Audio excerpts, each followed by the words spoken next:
Oke, selamat siang. Kita lanjutkan.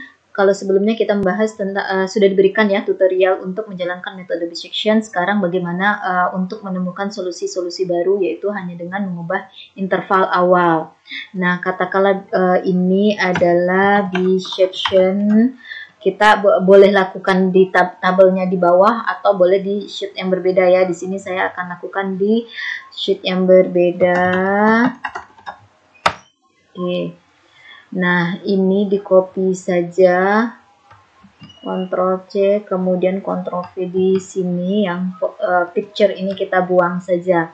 Nah, kita tidak perlu menghapus tabel ini, cukup mengubah yang dua nilai ini saja, otomatis nilai lainnya akan berubah karena dia terlink ya. Oke, nah tadi kita sudah menemukan interval solusinya adalah 1,73206. Maka pilihlah interval lain yang di dalamnya tidak ada lagi 1,732 ini. Nah, misalnya di sini kita ambil 2 sampai 5 misalnya. Nah, kita tidak bisa menggunakan interval awal ini karena FA dan FB-nya sama tanda. Coba lagi misalnya di sini 10. Nah, ternyata masih sama tanda juga, jadi kita tidak boleh mengambil interval ini. Sekarang coba yang negatif, misalnya kita ambil negatif 3, kemudian batas atasnya misalnya 1 misalnya. Nah, tidak bisa ya, karena masih sama tanda FA dan FB-nya. Walaupun sebenarnya di dalam interval ini, fungsi ini continue dimanapun, karena kan ini polinomial ya, sebagaimana yang dijelaskan di video sebelumnya. Kalau misalnya ini diubah menjadi 0, masih sama-sama negatif. Kalau saya ubah menjadi negatif 0,5, masih sama-sama negatif. Kalau saya ubah menjadi negatif 1, nah, ternyata dengan pada B sama dengan negatif 1, kita peroleh nilai FB-nya sama dengan tepat di 0. Artinya apa? Artinya ternyata negatif 1 ini adalah solusi dari persamaan nonlinear ini. Karena ketika kita ganti X di sini dengan negatif 1, pasti ini akan bernilai 0 sesuai dengan ini. Jadi, berarti kita sudah ketemu dua solusi yang berbeda, yaitu tadi yang pertama ada X sama dengan 1,73206, dan yang kedua adalah negatif 1. Jadi disimpan ya, sudah ketemu ada dua solusi lainnya ya nggak masalah, walaupun berarti ini adalah solusi sebenarnya negatif 1 ya, tepat sama dengan 0.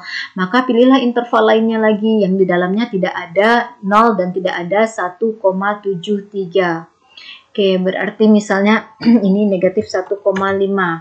Nah, batas bawah negatif 3, batas atas negatif 1,5, FA dan FB-nya ternyata berbeda tanda ya. Oleh karena itu kita boleh mengambil interval ini. Ingat yang namanya interval juga batas bawah harus lebih kecil nilainya daripada batas atas. Dan negatif 3 kalau kita buatkan garis bilangan, buatlah garis bilangan. Pas negatif 3 itu emang berada di kiri negatif 1,5 ya. Katakan ini garis bilangan, di sini negatif 3 dan di sini negatif 1,5-nya. Jadi ini emang tidak menyalahi aturan. Jangan pernah mengambil batas bawah itu yang nilainya lebih besar daripada batas atas ya. Karena itu sudah menyalahi aturan matematika. Oke, kita akan go ahead dengan interval ini. Karena sudah memenuhi kondisi syarat perlu di mana ini berbeda tanda. Yang satu negatif, yang satu FB-nya positif. Kemudian dia juga continue dimanapun, tidak perlu difikirkan kontinuitas untuk kasus fungsi ini.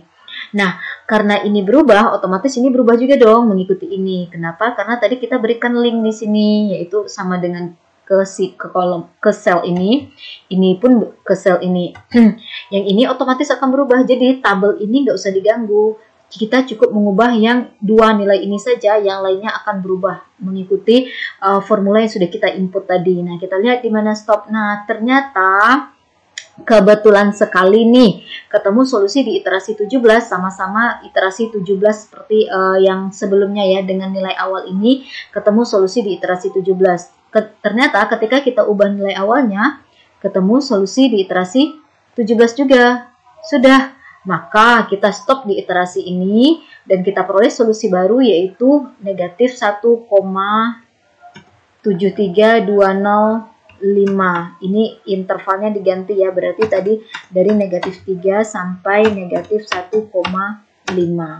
Oke, jadi dengan demikian kita sudah memperoleh tiga solusi yang berbeda, yaitu negatif 1,73, positif 1,73, dan negatif 1. Nah, Apakah cukup 3 solusi ini saja yang kita peroleh? Sebenarnya tergantung persamaannya. Ini adalah persamaan polinomial di mana variabelnya berpangkat tertinggi 3. Nah, khusus untuk persamaan polinomial, solusinya itu adalah sebanyak pangkat tertinggi dari persamaan itu.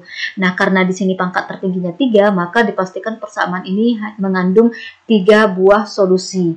Nah, kebetulan kita sudah ketemu tuh 3 buah solusinya. Selesai, maka tidak perlu lagi coba-coba menemukan solusi lainnya. Oke. Nah, sekian untuk contoh ini dengan menggunakan metode bisection.